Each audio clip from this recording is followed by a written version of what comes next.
just got done doing my first cutout with this bee vacuum that I made today in about an hour for 20 bucks.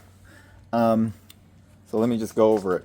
So I got a 5-gallon bucket from Lowe's and the lid. So that was about $6. And then I cut 3 holes with a jigsaw. I just used a jigsaw because I didn't have one of those fancy drills that drill that out. And then I bought this tubing from the plumbing department. This was about $8.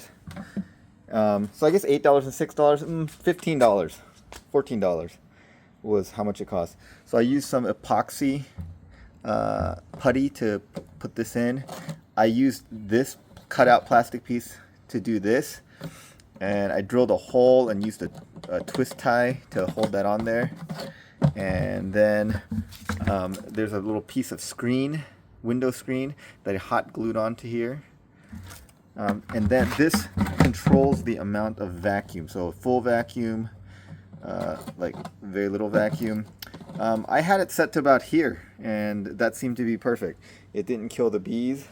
And then I just put some of that screen on the end of this shop vac. And then just stick it in here. That's it. That was the whole thing. So this was really easy to make, and it worked great actually. So here, I'll show you the first cutout. Bee colony in here. Let's see how they're doing. This being my first cutout, I learned a lot of lessons. Okay, so this one was the easiest cutout you could ever have because it's not in a wall. All I had to do was cut through the fabric at the bottom of this sofa that was left outside. So this is why I picked it as my first cutout. One of the things that was really hard was putting the frames into the rubber banding them into the frames.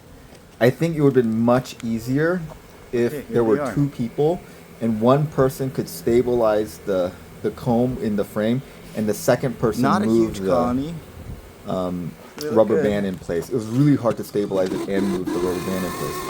And then here's us vacuuming. And at first, the first couple of bees, I think I killed them because I could hear them splat hit the side of the comb pretty fast. But once I adjusted it, it looks like 99% of the bees survived. So that worked out pretty good.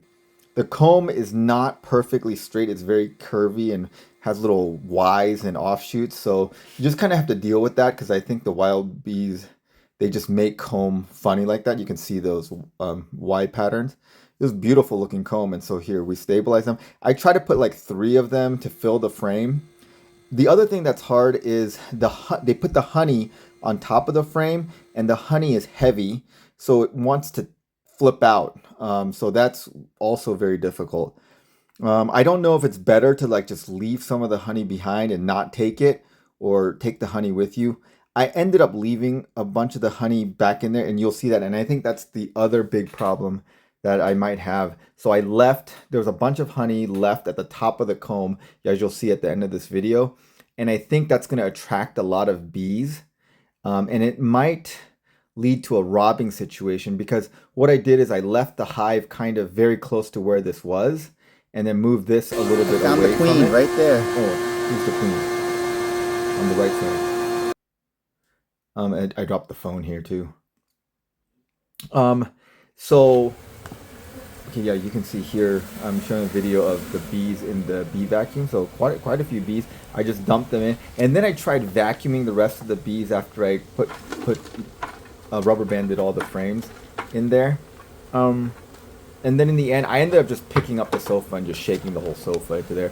And at the very end, you could see all the bees walking into the hive. So I think this is going to work out. The one fear that I have is that there's going to be a robbing situation because I left so much honey in the sofa, and the sofa is like 5 feet away from the hive. Maybe that was a mistake. So yeah, you can see the honey. I don't know if it's better to just like scrape it all out and then like get rid of it so it doesn't lead to robbing, or leave it there because obviously they're going to know where it is first and they're going to get most of the resources first. Yeah, I don't know what the right thing to do there was. Hopefully they don't move back into the sofa because I kind of left it in this situation.